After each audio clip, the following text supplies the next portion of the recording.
So we are here with Diane Miller from nationalhealthfreedom.org if you'd like to get a hold of her. And she has been helping us a ton here in California. And today we finally got the amendments for SB 18 in writing on the website, available at sb18.us. Diane Miller, please tell us what you found from the language.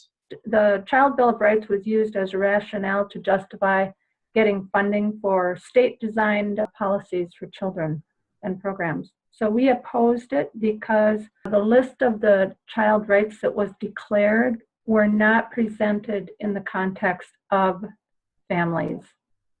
It wasn't presented in the context of existing California law, and it wasn't presented in the context of the importance of parents in a child's life.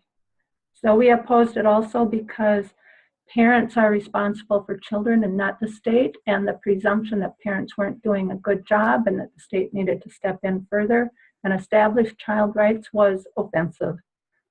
And it really would have distorted the existing balance in the Family Law Code of California. So we believe that the state should develop programs and policies to provide support for entire families. And the new bill attempts to set up a legislative committee designed to raise the standard of living for children.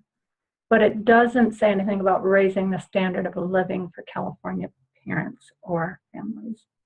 You can't raise the standard of living of a child in a vacuum.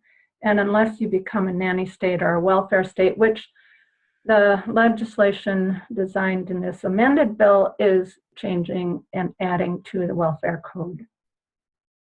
So expanding welfare is without really saying much or doing much for the crisis that families are in is not what we think is a good idea. Improvements in the lives of children improve with the improvement in the lives of parents and caregivers. We strongly believe that. We think that the governments of the world should be encouraging the responsibility that parents have in any way that they can. California children, we don't think, are living in poverty because they don't have rights. They have rights. California children are living in poverty because California families are in crisis. And the social and economic challenges of California families is severe. And the findings that they're making in this bill are important, but they're not just children, they're families. Their promises should be to their families, their support parents in their role, and raise the standard of living for all families. We think that the amended bill is about tax reform to find funds to support child programs and refers to child rights. In this regard, our look at this bill is tax reform is good, but why use children and pit them against parents in order to have a reason for enhancing programs? Some of the other comments that I had was that California, it's my understanding, an extensive set of family programs. From the findings that they're presenting, it sounds like the tax reform is something that hasn't been done and that should be done in order to distribute funds more to the families. And I think that evaluation of current programs and infusing new money into them, great idea. And if you have programs that aren't working, change them and talk to the leaders that are in those programs. New money is always welcome in family programs in almost every state that you go to. You don't need to have an agenda of the fact that parents aren't doing a good job and that children should have more rights and that these programs are necessary and that parents should be complying with mandates for how they parent. As I saw the drafts come through, and also some of the legislation that recently passed in California taking parental rights away to make decisions for their children, I suspected an ulterior agenda, because even in this amended bill, it says that this new committee that's looking for the money to reform and give children more options, which is highly unusual in my experience of legislation.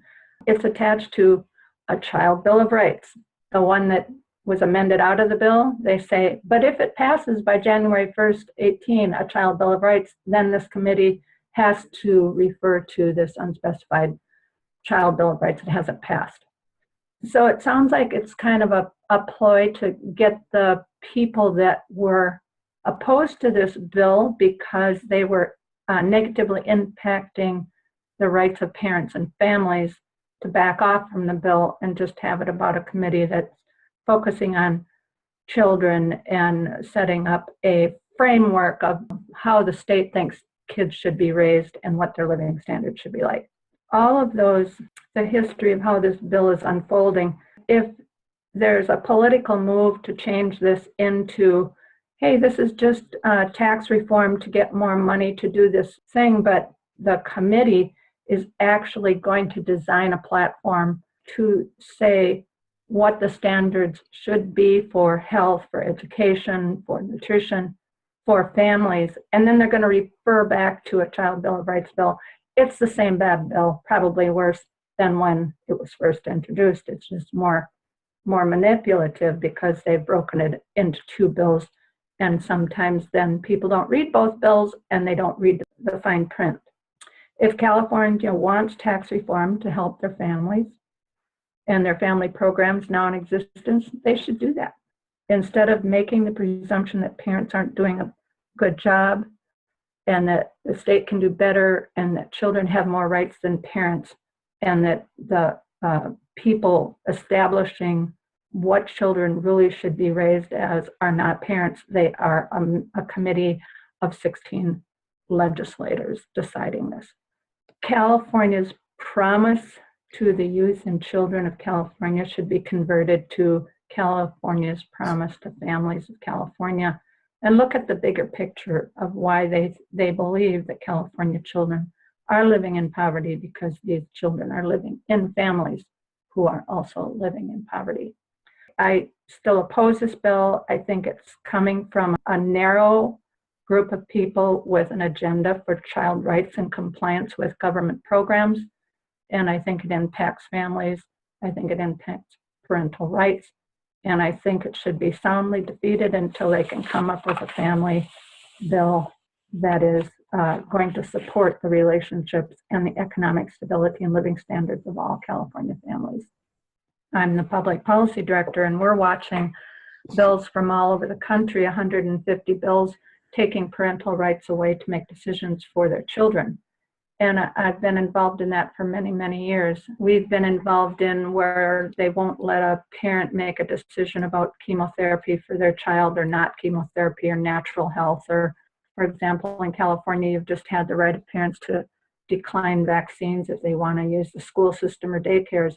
You're watching more government infringement on the right of parents to raise their children as they see fit. Expanding the welfare state is maybe not something that you want to do without evaluating current systems and the family impact that has on the programs that you have now.